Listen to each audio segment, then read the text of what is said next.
दोस्तों जब किसी को अहंकार चढ़ता है ना तो वो सबसे पहला काम पता है क्या करता है? अपनों को ही साइड कर देता है सबसे पहले। उसको सबसे ज़्यादा बुरे अपने ही लोग लगने लगते हैं। जब घमंड किसी पे अथाह पैसा आ जाता है तो वो सबसे पहले अपनों को, अपने सगों को दूर करेगा। इसी से जुड़ी एक छोटी-सी कहानी मैं आपको सुनाती हूँ। एक एक ज्वेलरी की शॉप थी। वहाँ पे एक हीरा नीचे गिर गया था। तो बहुत सारे चूहे थे। उन्होंने क्या करा, वो एक चूहे उसमें से एक चूहा आया और उसने वो हीरा निगल लिया। अब जो जौहरी था परेशान हो गया कि मेरा इतना करोड़ों का हीरा जो है चूहे ने खा लिया। अब उसे पता ही नहीं था किस चूहे ने खाया। तो उसने एक शिकारी बुलाया। उसने कहा कि भई मैं तेरे को मेरा हीरा किसी चूहे ने निगल लिया है। तू अगर वो चूहा मेरे पास ले आएगा तो मैं तुझे 1 लाख रुपए इनाम में दूँगा।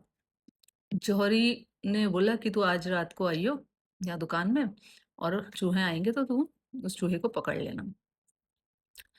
शिकारी ने 2 सेकंड नहीं लगाया वो चूहे को पकड़ने के लिए, 2 सेकंड, और दूसरे दिन वो चूहा पकड़ के वो जौहरी के पास आ गया। तो जौहरी ने पूछा, तुझे कैसे पता कि इतने सारे चूहों में से इसी चूहे ने हीरा निगला है?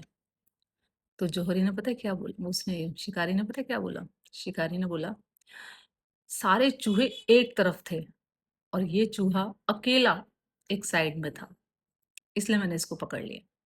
क्योंकि जब अपनों के पास जब किसी के पास बहुत ज़्यादा अथाह पैसा या अथाह प्रॉपर्टी या बहुत सारा, मतलब बहुत वो हो जाता है, अमीर हो जाता है, तो वो सबसे पहले अपनों से अलग हो जाता है।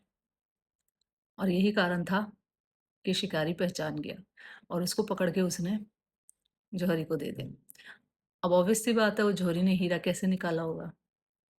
तो अहंकार का यही होता है। जब अहंकार चढ़ता है तो वो सबसे पहले अपनों से दूर होता है। और फिर क्या होता है? जहाँ से वो अपनों से दूर हुआ, तो वो ऐसे लोगों के हाथ पड़ जाता है जो उसका भला कभी नहीं सोचते और वो धीरे-धीरे डाउनफॉल में आता है, पर उसको समझ नहीं आती वो बात।